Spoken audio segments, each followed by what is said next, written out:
கர்த்தருக்குள் மிகவும் பிரியமான சகோதர சகோதரிகளே, ஆண்டவர் இயேசு கிறிஸ்துவின் நாமத்தினாலே உங்கள் யாவருக்கும் அன்பின் நல்வாழ்த்துக்கள். எல்லாருக்கும் சிம்சோனை பற்றி தெரியும். நியாயாதிபதிகள் புத்தகத்துல இஸ்ரவேல் ஜனங்களை நியாயம் விசாரித்த ஒரு நியாயாதிபதி தான் சிம்சோன். அவர் பெரிய பராக்கிரமசாலியாக இருந்தார். அந்த கோட்டை கதவையே பிடுங்கி தோள் மேல எடுத்துக்கொண்டு போனதெல்லாம் பார்க்க முடியும். ஒரு கழுதையினுடைய பச்சை தாடை எலும்பை வைத்துக்கொண்டு 1000 ராணுவ வீரர்களை, எதிரி நாட்டு படைகளை கொன்று குவித்த சங்கதிகள் எல்லாம் நம்ம பார்க்க முடியும். மிகப்பெரிய பலவான். அந்த பலத்தை நம்ம ஒரு சாதாரண மனிதனால் அப்படிப்பட்ட ஒரு அசாதாரணமான விஷயங்களை செய்ய முடியாது. ஆனா கடவுளுடைய அந்த ஆவினால அவன் ஒரு சிங்கத்தை கூட ஆட்டுக்குட்டியை கிழித்தெறிவது போல கிழித்தெழுந்தான் என்று பார்க்கிறோம். ஆனா அவனுடைய முடிவு பரிதாபமாக இருந்தது. ஏன் அப்படின்னா, கடவுளால் அவன் பயன்படுத்தப்பட்ட மனிதனாக இருந்தாலும் அவன் மாம்சத்துக்கு தன்னை விற்று போட்டவனாக, அதீத மூர்க்க கோபம் கொண்டவனாக சில தவறுகளை செய்கிறத நம்ம வேதாகமத்துல பார்க்கிறோம். தெலீலாள் என்கிற ஒரு மடியில போய் ஒரு வேசியினுடைய மடியில எல்லாம் அவர் கிடந்த விஷயத்தை பார்க்க முடியும். அந்த பாதகத்தின் மித்தமாக எதிரி நாட்டு படைகிட்ட அவர் சிக்கிக் கொள்கிறார். சிக்கிக் கொள்ளும்போது என்ன நடக்குது? அவர் 2 கண்களையும் அவர்கள் பிடுங்கி விடுகிறாங்க, மாவரைக்க வைக்கிறாங்க. இன்னும் அங்க இருக்கிற ஒரு பெரிய ஒரு அரண்மனையில கொண்டு போய் 2 தூண்களுக்கு நடுவாக அவரை கட்டி வைத்து அவரை பரியாசம் பண்றாங்க, கேவலப்படுத்துறாங்க.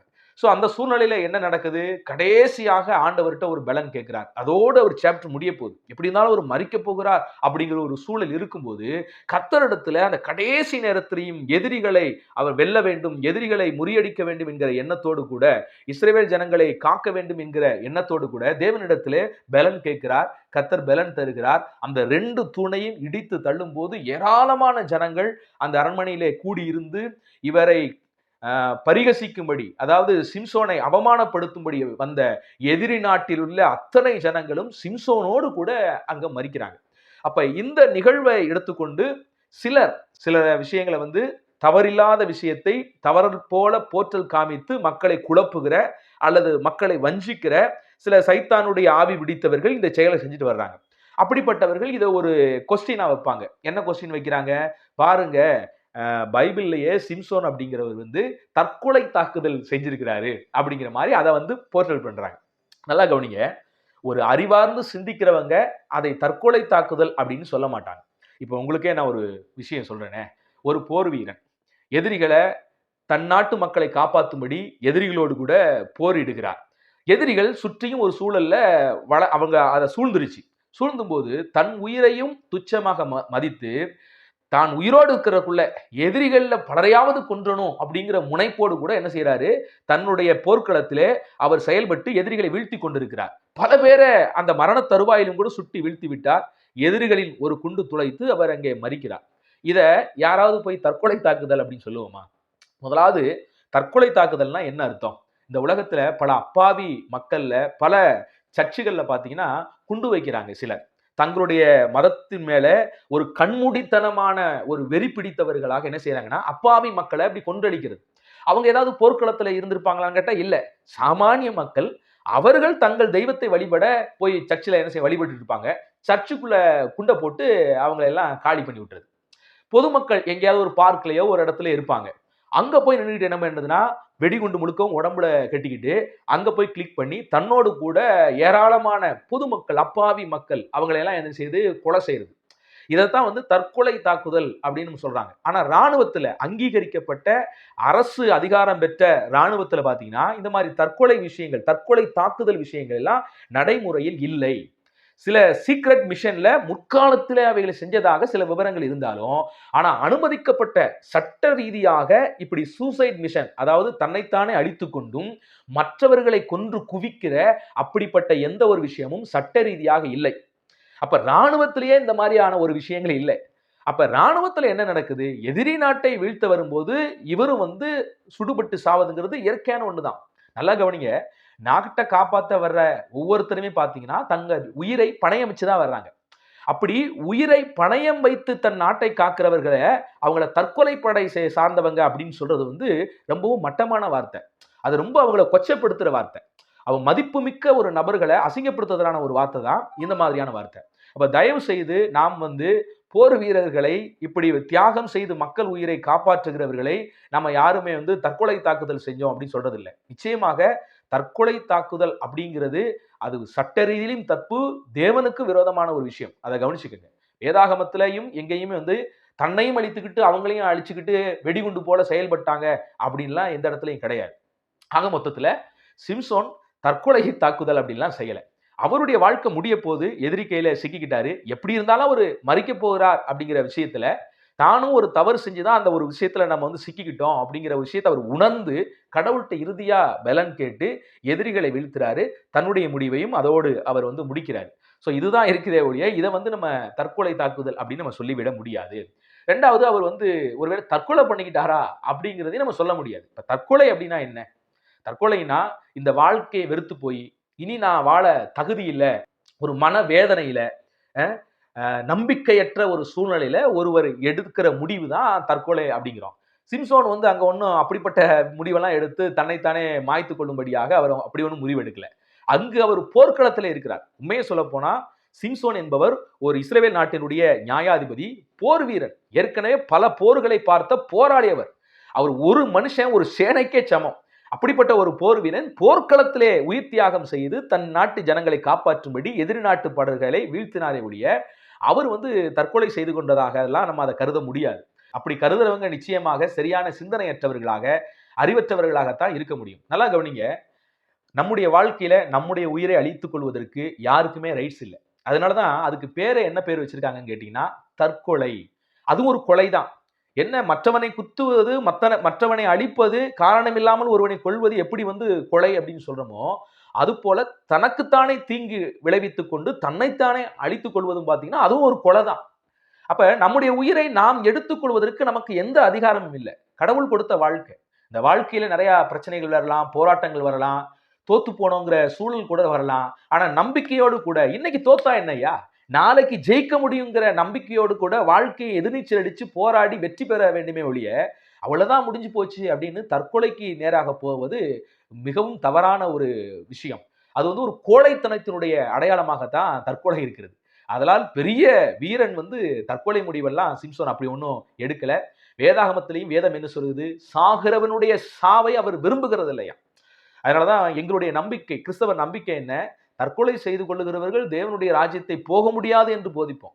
நம்பிக்கையோடு கூட நம்ம வாழ்க்கையை வாழ கத்துக்கணும். அது எந்த மாதிரியான சூழ்நிலையா இருந்தாலும் பரவாயில்ல, கத்தர் கூட இருக்கிறார். எதிர்நீச்சல் அடிச்சு வாழ்க்கையில போராடி வெற்றி பெற வேண்டுமே தான் ஒழிய தற்கொலை ஒரு முடிவு இல்லை. சில நிகழ்வெல்லாம் பார்க்கும்போது மனசுக்கு கஷ்டமா இருக்கும். சிலரெல்லாம் வாக்கப்பட்ட குடும்பத்துல ஏதோ ஒரு பிரச்சனை, ஒரு வரதட்சணை பிரச்சனை அல்லது கணவன் சரியில்லை அப்படின்னு ஒண்ணு அவங்க எடுக்கிற முடிவு என்னவாக இருக்கிறதுனா தன்னைத்தானே அழித்து கொடுக்கிற ஒரு கோழைத்தனமான முடிவு. நிச்சயமா அது முடிவு இல்லை. அதுக்கப்புறம் அதை உதறி தள்ளிட்டு கூட நம்ம வேற ஒரு காரியத்தை பார்த்துட்டு போலாமே. வாழ்க்கை இருக்கிற எவ்வளவு ஒரு விஷயங்கள். சில மாணவர்கள்லாம் பார்த்தீங்கன்னா இந்த 10th 12th தோல்வி அடைஞ்சாலே தற்கொலைக்கு நேரா போறாங்க. என்னமோ அவ்வளவுதான் வாழ்க்கையே முடிஞ்சுங்கிற மாதிரி. தயவு செய்து அப்படிப்பட்ட சிந்தனைகள் எந்த மனிதனுக்குள்ளேயும் வரக்கூடாது. ஒரு புத்துணர்ச்சியோடு கூட இருக்கணும். அடுத்து நீங்க வெற்றி பெறக்கு எவ்வளவோ வாழ்க்கை நேரங்கள் இருக்குது, காலங்கள் இருக்குது, வருடங்கள் இருக்கிறது. நீங்க வெற்றி பெற எத்தனையோ விஷயங்கள் முன்னால் இருக்குது. அதெல்லாம் விட்டுட்டு ஒன்றிலே நான் தோல்வி அடைஞ்சிட்டேன் அப்படிங்கிறக்காண்டி தற்கொலை ஒரு முடிவு என்று சொல்லிக்கொண்டு எந்த சூழ்நிலையும் எடுப்பது ஒரு தவறான விஷயம். ஆக சிம்சோன் என்பவர் நிச்சயமாக தற்கொலை செய்து கொள்ளவும் இல்லை. அவர் ஒரு தற்கொலை தாக்குதலையும் என்ன செய்யவில்லை. அவர் ஒரு போர் வீரன், உயிர் தியாகம் செய்து வெற்றிகரமாக தன் ஜீவன் போகிற வேளையிலும் கூட எதிரிகளை அநேக பேரை கொன்று குவித்தார். அவர் உயிரோடு இந்த நாட்களை காட்டிலும் அவர் மரிக்கிற தருவாயிலே எதிரிகளை வீழ்த்தியது அதிகம் என்று வேதம் பதிவு செய்கிறது. சரி, இது வந்து பழைய ஏற்பாட்டில் கிட்டத்தட்ட ஒரு 2500 ஒரு 3000 வருஷத்துக்கு முன்பாக நடந்த ஒரு நிகழ்வு. அந்த நாட்களில் இருக்கிற இராணுவ சட்டத்திட்டத்தின் அடிப்படையில் அவர் அன்னைக்கு செய்தார். அதை நம்ம வந்து சொல்றதுக்கான ஒன்றும் கிடையாது. இன்னைக்கு நம்ம கிறிஸ்தவர்களாகிய நாங்கள் என்ன செய்கிறோம்? சிலருக்கு இந்த ஒரு புரிதலையும் உங்களுக்குள்ள நான் உண்டாக்கி விட வேண்டும் என்று ஆசைப்படுகிறேன். இன்னைக்கு ஒவ்வொரு மிஷனரிகளும், அல்லது மிஷனரிகள் என்று சொல்வதை விட ஒவ்வொரு தேவனுடைய ஊழியர்களும் கூட பார்த்தீங்கன்னா ஒரு மிஷனுக்கு நேராகத்தான் நாங்களும் ஒப்பு கொடுத்திருக்கிறோம். அது என்ன மிஷன்? ஆமா, சில சூசைட் மிஷன் அப்படின்னு சொல்லுவாங்க. நல்லா கவனிங்க. ஒரு சூசைட் மிஷன்ல தான் ஒரு உண்மையான ஊழியர்கள் ஒவ்வொருவருமே நாங்க நிக்கிறோம். ஒரு உண்மையான கிறிஸ்தவர்கள் ஒவ்வொருவருமே நாங்க நிக்கிறோம். ஏன்னா நீங்க இந்த உலகத்துல பாருங்களேன், அது பழைய ஏற்பாட்டு காலத்திலே ஆண்டவர் அவர்களை அந்த நாட்களுக்கு தகுந்தது போல சில விஷயங்களை நடத்தினார் என்பதை பார்க்கிறோம். ஆனா எப்போது இயேசு கிறிஸ்து இந்த பூமிக்கு வந்தாரோ, அதாவது அண்ட சராசரங்களையும் படைத்த தெய்வம் மனுக்குலத்தின் மீது வைத்த அன்பினால அவர்களுடைய பாவங்களை எல்லாம் ஒரு பரிசுத்தமான ரத்தம் தான் கழுவி அதை நிவர்த்தி செய்ய முடியும். அப்ப இந்த உலகத்துல எந்த ஒரு பரிசுத்தமான ரத்தமும் இல்லை என்பதை அறிந்து தன்னையே பலியாக கிறிஸ்து என்ன செஞ்சாரு? இந்த மனுக்குலத்துக்காக கொடுத்தார். அவர் பலியை யாரெல்லாம் விசுவாசிக்கிறாங்களோ அவங்க எல்லாம் பரிசுத்தமாக்கப்படுறாங்க. அவங்க என்ன செய்யறாங்க? மோட்சம் அடைகிறாங்க. ஒரு எளிய ஒரு வழியை தேவனுடைய சமூகத்திலே அலைவது கொண்டு போவதற்கு ஒரு எளிய ரூட். அது ஒரு அன்பின் ரூட். நிறைய பேர் பாத்தீங்கன்னா மோட்சம் போகலாம் அப்படிங்கிற ஆசையை காட்டி நிறைய பேர் தீவிரவாதியா மாத்திட்டு இருக்கிறார் ஒரு கூட்டம். பாத்தீங்கன்னா எதுக்கு தீவிரவாதிகள் செயல்படுறாங்க? எதுக்கு வந்து ஒரு மனித வெடிகுண்டுகளாக மாறி அப்பாவி மக்களை போய் கொன்றளிக்கிறாங்க? அப்பாவிகளா இருக்கிற கிறிஸ்தவ தேவாலயங்கள்ல போய் ஏன் குண்டு வைக்கிறாங்க? பொதுமக்கள் கூட்டத்துல போய் போன வாரத்துல கூட நம்ம கேள்விப்பட்டோம். யூதர்கள் அவங்க ஒரு பண்டிகையை அமைதியான முறையில கொண்டாடிக்கிட்டு இருக்கிறாங்க. அந்த யூதர்களுக்கு மேல பாத்தீங்கன்னா ஒரு தீவிரவாதி என்ன செய்யறாங்கன்னா துப்பாக்கி கொண்டு போய் அப்பாவி மக்கள் அவர்களை கொண்டு போய் சுட்டு வீழ்த்தி 16 பேர் அங்க மரிச்சு போயிட்டாங்க. அந்த இடத்துல ஒரு நல்ல குணம் படைத்த அவரும் ஒரு இஸ்லாமியர் தான், சுட்டவனும் ஒரு இஸ்லாமியர் தான், மத வெறுப்பினால யூத வெறுப்பினால சுட்டு 16 பேரை அப்பாவி மக்களை கொன்றவனும் ஒரு இஸ்லாமியன் தான். அந்த துப்பாக்கியை புடுங்கி இனிமே யாரும் சாகக்கூடாதுன்னு ஓடி போய் அந்த துப்பாக்கியை புடுங்கி அவனை மடக்கி பிடிச்சதும் ஒரு இஸ்லாமிய சகோதரர் தான். ஸோ இது வந்து ஒரு ரொம்ப ஆச்சரியமான விஷயம். சிலர் வந்து அப்படி மத வெறுப்பை தூண்டிவிட்டு சிலரை மிருகங்களாக மாற்றுகிறார்கள். ஆனா ஒரு சிலவங்க பாத்தீங்கன்னா அந்த கருணை, கடவுள் படைக்கும் போதே மனிதனுக்கு மனசாட்சி என்பதை ஒன்றை கொடுத்திருக்காரு பாத்தீங்களா? அந்த மனசாட்சியின்படி இருக்க வேண்டும் என்று நினைக்கிற ஒரு சிலவங்களுக்கு பார்த்தீங்கன்னா கருணை இருக்கும். இந்த உலகத்திலே நம்ம பார்க்க முடியும். எவ்வளவு நல்லது செஞ்சாலும் சிலர் பார்த்தீங்கன்னா அந்த மதம் அப்படிங்கிற அடிப்படையில மற்றவங்களை வெறுக்கிறது. இப்போ கிறிஸ்தவர்களே வந்து இந்த எவ்வளவோ சமூக சேவை செய்கிறாங்க தானே. ஆனா யாருக்கு நம்ம நன்மை செய்யறோமோ அவங்களே வந்து பாத்தீங்கன்னா கிறிஸ்தவர்களை அடிக்கிறதும் சர்ச்சுக்குள்ள புகுந்தவங்களை மிரட்டுறதும். இன்னைக்கு இந்த தேசத்துல கல்வி அறிவு அதிகமா கொடுத்ததும் தொழுநோயாளிகளுக்கு பணி செய்து சேவை செய்ததுன்னு பாத்தீங்கன்னா எல்லா மிஷினரிகள் தான். அன்னை தெரசா, கிரகாம் ஸ்டெயின் போன்றவங்க எல்லாம் தொழில்நோயாளிகளை தொட்டு தூக்கி அவங்களை பராமரித்து அரவணைத்து அவங்களுக்கு உணவு கொடுத்து உடை கொடுத்து பராமரிச்சவங்க. எங்க உள்ளவங்க? இங்க நம்ம நாட்டை சார்ந்தவங்களுக்கு. ஆனா நம்ம நாட்டுல உள்ளவங்க வெளிநாட்டுக்காரவங்க நம்ம நாட்டு மக்களை அன்பு செலுத்தி இப்படிலாம் செய்யறாங்களே அப்படின்னு யோசிக்காம அவங்கள மத வெறுப்பை வச்சு கொலை செய்யறது எவ்வளவு பெரிய கொடூரமான விஷயம் பாருங்களேன். ஒவ்வொரு கிறிஸ்துமஸ் சமயத்திலையும் கூட இந்த மாதிரியான தாக்குதல்களை என்னால பார்க்க முடியுது. போன வருஷம் கூட இதே கிறிஸ்துமஸ் தருணத்துல தான் அமெரிக்காவில் ஒரு பெரிய காரை கொண்டு வந்து பாத்தீங்கன்னா கிறிஸ்துமஸ் விழாவை கோலாகலமா அவங்க சந்தோஷமா கொண்டாடிட்டு இருக்கிறாங்க. அதை பார்த்து சகிக்க கூடாத ஒரு மத விரோதி என்ன செய்யறான்னா காரை கொண்டு வந்து அடிச்சு ஏகப்பட்ட பேர் அதுல இறந்து போனாங்க. பல நூற்றுக்கணக்கான பேர் காயமடைஞ்சாங்க. அப்படியே அந்த கிரௌடுக்குள்ள பயங்கர ஸ்பீடோட வந்து மோதி பல பேர் உடல் சிதறி அங்க மரிச்சதை பார்க்கிறோம். ரொம்ப கொடூரமான விஷயம். இதெல்லாம் பாத்தீங்கன்னா மதங்களின் பேராக நடக்கிறது. அதனால சொல்றேன், மதம் உங்களை மிருகமாக்கினது என்றால் உண்மையாகவே அது உண்மையான கடவுளுடைய மார்க்கமாக இருக்க வாய்ப்பே இல்லை. இதெல்லாம் நம்ம வகையறுத்து பார்க்கணும். இங்க இருக்கிற இஸ்லாமிய சகோதரர்கள் பாத்தீங்கன்னா எல்லாருமே நம் ரத்தம். இங்க இருக்கிறவங்க தான் இஸ்லாத்துல மாறி இருக்கிறாங்க. சரிங்களா? இங்கே ஏற்கனவே காலம் காலமாக இருந்தவர்கள் தான் கிறிஸ்துவை ஏற்றுக்கொண்டிருக்கிறாங்க. ஆனா இங்க இருக்கிற இஸ்லாமியர்களுக்கு பாருங்களேன், அவங்க மதம் வந்து அப்படி மாத்துதா இல்ல உங்களுடைய வேதம் குர்ஆன் அப்படி மாத்துதா அப்படின்னு தெரியல. என்னதான் சிலவர்களுக்குள்ள அந்த ஈரம் இருந்து நிறைய கருணையும் உதவியும் செஞ்சாலும் பாத்தீங்கன்னா ஒரு பக்கத்து பாத்தீங்கன்னா அங்க தீவிரவாதிக்கு ஆதரவு செய்கிற நிலைப்பாடாகவே செஞ்சுட்டு இருப்பாங்க. சமீபத்துல கூட இந்த வாரத்துல ஒரு சகோதரர் மதுரையில இருந்து பேசினார். அவர் ஒசாமா பில்டேடனை ஆதரிச்சு பேசுறாரு. அவர் நல்லவன் மாதிரியே பேசுறாரு. எனக்கு ரொம்ப கஷ்டமா இருந்துச்சு. இத்தனைக்கும் ரொம்ப நல்ல மனுஷன், நல்ல வயோதிபம் உள்ள மனுஷன். என்கிட்ட பேசும்போதெல்லாம் ஒரு நல்ல சகோதரை போலதான். அவர் வேறு மார்க்கத்தில் இருக்கிறாரு. அவர் ஒரு மசூதியில முக்கியமான ஓதுவாரா இருக்கிறாரு. நான் ஒரு கிறிஸ்தவ போதகனா இருக்கிறேன். ஆனா நாங்க 2 பேரும் பேசிக்கொள்ளும் போது ஒரு சகோதரத்துவத்தோட தான் பேசிக்குவோம். ஆனா அவருடைய மனநிலைமை எப்படியா இருக்குன்னு கேட்டீங்கன்னா ஒசாமா பில்டனை ஆதரிக்கிறதா இருக்குது. நிறைய தீவிரவாத இயக்கங்களுக்கு துணை போகிற எண்ணத்தோடு கூட அந்த ஆதரவு நிலைப்பாட்டை வைக்கிற எண்ணமா, ஏன்னா அவங்க எல்லாம் பாதிக்கப்பட்டிருக்கிறாங்க, அவங்க எப்படிப்பட்ட கொடுமைக்குள்ள ஆளாகிறாங்க தெரியுமா, இப்படிப்பட்ட நிலைப்பாடு. அப்பா அந்தந்த நாட்டுக்கு அவங்க ராணுவம் இருக்குதுல்ல, அங்கங்க இருக்கிற பிரச்சனைகளை ராணுவம் பாத்துக்கிறோம். நீ ஏன் போற? இப்ப நம்ம நாட்டிலே இருக்குது. ஒருத்தன் தவறு செய்யறான் அப்படின்னா நீதிமன்றம் இருக்குது, போலீஸ் ஸ்டேஷன் இருக்குது, அவங்க பார்ப்பாங்க. ஒரு தனிநபர் போய் நானும் வந்து ரிவெஞ்ச் எடுக்கிறேன், நான் அதை செய்வேன்னா அரசாங்கம் ஏத்துக்குமா? சட்டம் தான் ஏத்துக்குமா? அது ரொம்ப தவறு தானே சொல்லுது. அப்ப கிறிஸ்தவர்களுக்கு இப்ப வருவோம். கிறிஸ்தவர்களும் பாத்தீங்கன்னா ஒரு சூசைட் மிஷன் அப்படிங்கிற அடிப்படையில் தான் இன்னைக்கு வந்து அநேக கிறிஸ்தவர்கள் ஊழியர்கள் மெயினா மிஷனரிகள் செயல்பட்டாங்க. இது ரொம்பவே வித்தியாசம். அதனாலதான் கிறிஸ்தவம் என்பது நான் தனித்துவம் அப்படின்னு சொல்றேன். இது தங்களுடைய மார்க்கத்தை நம்ம சொல்றதாக இருந்தாலும் பொதுமக்களை நேசித்து அவர்களை நல்வழிப்படுத்துகிற ஒரு விஷயத்துக்குள்ளதான் கிறிஸ்தவர்கள் தங்கள் உயிரையே பணயம் வைத்து அப்படிப்பட்ட ஒரு விஷயங்களை செய்யறாங்க.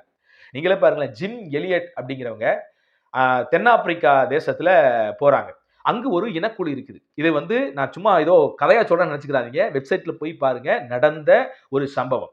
இவர்கள் இந்த ஜிம் எலியட் அப்படிங்கிறவங்க ஒரு மிஷனரி. அப்ப அங்க இருக்கிற அந்த தென்னாப்பிரிக்கா நாட்டுல இருக்கிற அந்த பழங்குடியின மக்கள் ரொம்ப கடூரமானவர்களாக, அந்த சுத்தமாவே அந்த படிப்பறிவோ, இந்த நாலேஜோ இல்லாம ஒரு காட்டுவாசியை போல வாழ்றவங்க. அந்த காட்டுவாசி குரூப்புக்குள்ள தொடர் கொலைகள் எப்பவுமே நடந்துகிட்டே இருக்கும். அதிகமாக ஈட்டியால குத்தி குத்தி கொன்றுவாங்க. அவங்களுடைய எண்ணம் என்ன அப்படின்னா, இப்படி நமக்கு விரோதமாக பேசுறவங்களை, எழும்புகிறவங்கள, அல்லது தன்னை விட வலிமையா இருக்கிறவங்கள கொன்னுட்டோம்னா நம்ம பாதுகாப்பா இருக்கிறோம் அப்படிங்கிற ஒரு எண்ணம். எப்படி விலங்குகள்லாம் இருக்குது. அதே மாதிரி அந்த காட்டுவாசிகள் அப்படின்னா அந்த காட்டுக்குள்ள வசிக்கிறவங்க பார்த்தீங்கன்னா அப்படிப்பட்ட எண்ணம்.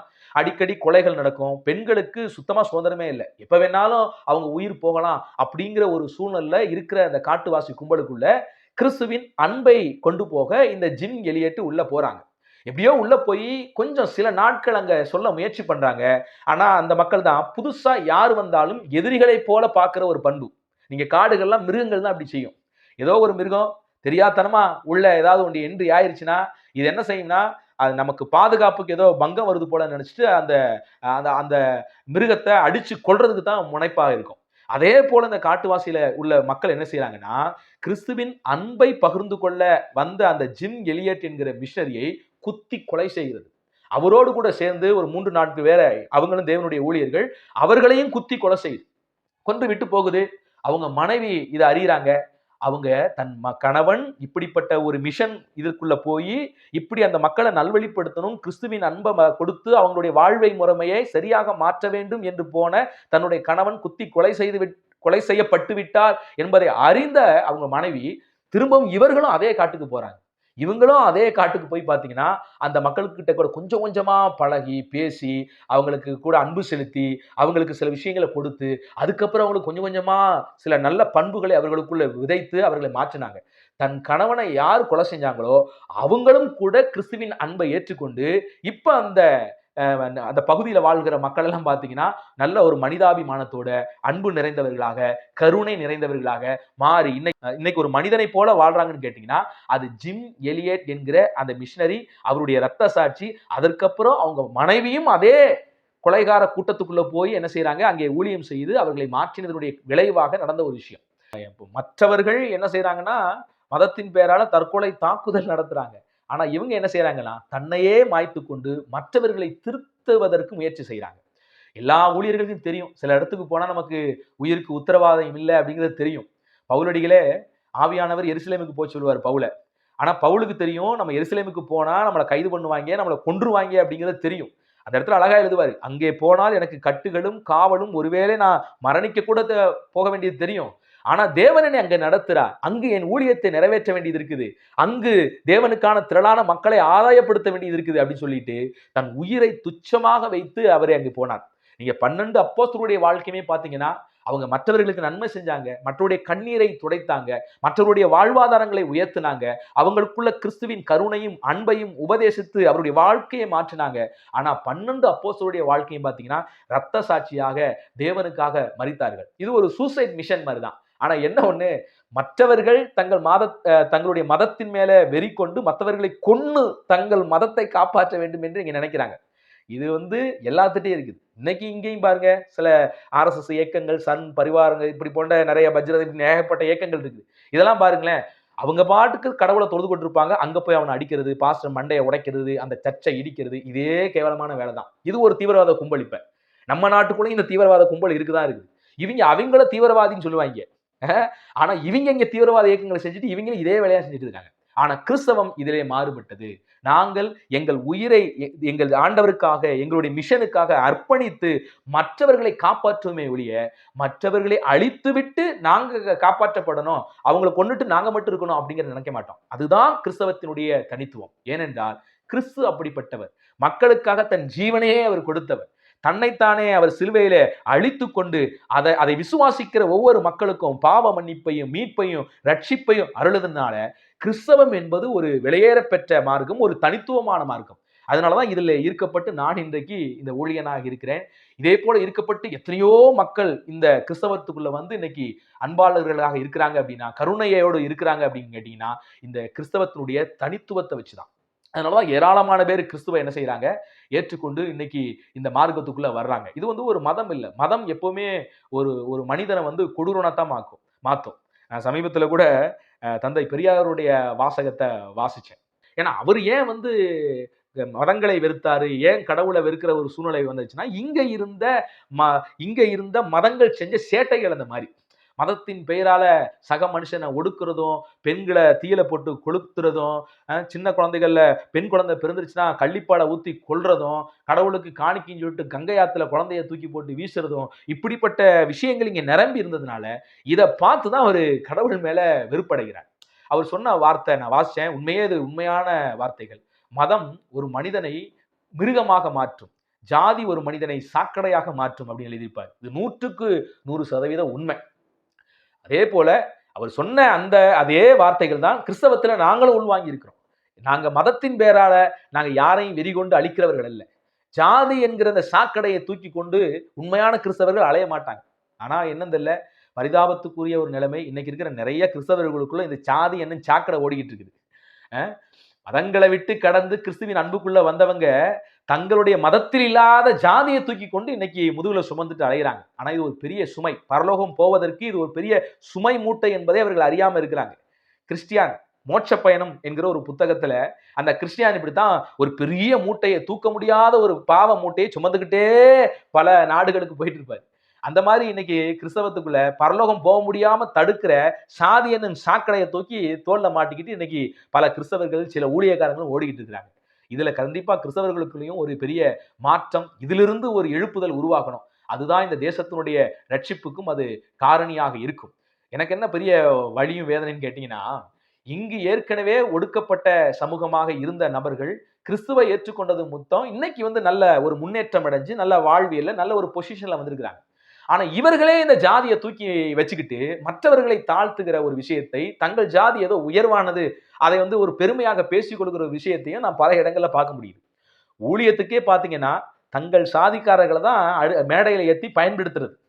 ஒரு குறிப்பிட்ட சாதி மக்கள்னு தெரிஞ்சா போதும் அடிக்கடி அவங்கள சபைக்கு கூப்பிடுறதும், தங்களுடைய பெரிய பெரிய மீட்டிங் எடுத்து பயன்படுத்துறதும், இன்னொருவர் வேற ஒரு சாதியாக அறியப்பட்டால் அவரிடத்துல கர்த்தருடைய வார்த்தை இருந்தாலும், அவர் சரியாக பேசுகிறார் என்பது இருந்தாலும் கூட அவர் எடுத்து பயன்படுத்த இன்னைக்கு இருக்கிற சில கிறிஸ்தவ சமூகங்கள், அதுவும் இந்த பாரம்பரிய சபைகள்லாம் முன் வர்றதில்லை. ஒரு சிலவங்க அதிலிருந்து உடைச்சி எறிஞ்சு சத்தியத்துக்காக நிக்கிறவங்க இருக்கிறாங்க. இதுல இருந்து நிச்சயமாக கிறிஸ்தவர்களுக்குள்ள ஒரு மாற்றம் வரணும் அப்படிங்கிறத என்னுடைய ஏக்கமாகவும் ஜெபமாகவும் தேவனிடத்தில் செய்யும் என்னுடைய விண்ணப்பமாகவும் இருக்குது. இதெல்லாம் கேட்கிற உங்களுக்குள்ளேயும் கிறிஸ்தவம் என்றால் என்னவென்று புரிந்து கொள்ளுங்க. நாமும் ஒரு சூசைட் மிஷன்ல தான் இருக்கிறோம். என்னன்னா எங்களை நாங்களே அழித்துக் கொண்டு மக்களை காக்கிற ஒரு தளத்திலே தான் கிறிஸ்தவர்களாகிய நாங்கள் இருக்கிறோம் என்பதை நீங்க தேவனை அறியாதவர்களும் புரிஞ்சுக்கணும். தேவனை அறிந்தவர்களாகி நீங்களும் நம்முடைய வாழ்க்கை எப்படிப்பட்டது என்பதை நீங்க புரிந்து கொள்ள வேண்டும். அதெல்லாம் அப்போஸ்தலனாகிய பவுல் சொல்கிறார், எப்போதும் நாங்கள் சாகிறதற்கு மரணத்துக்கு நியமிக்கப்பட்டிருக்கிறோம் என்கிறார். பவுல் பேசும்போது அற்புதமாக அந்த வார்த்தையை சொல்லுகிறார், நாங்கள் எல்லோரும் மரணத்துக்கு நியமிக்கப்பட்டிருக்கிறோம். அப்போஸ்தலனாகிய நாங்கள் எல்லோரும் அப்படிப்பட்டவர்கள் என்று அவர் பேசுகிறார். அது உண்மையான வார்த்தையிலும் கூட. சோ கிறிஸ்தவருடைய தனித்துவம் என்ன, இதனுடைய சூசைட் மிஷன் என்ன, எங்களை அழித்துக் கொண்டு மக்களை காப்பது என்பதை தான். சோ இறைவனுடைய அன்பும் இறைவனுடைய கிருபையும் உங்கள் அனைவரையும், உங்களுடைய குணங்களை மாற்றட்டும். கர்த்தர் தாமே நம்மை ஆசீர்வதித்து காப்பாராக. God bless you.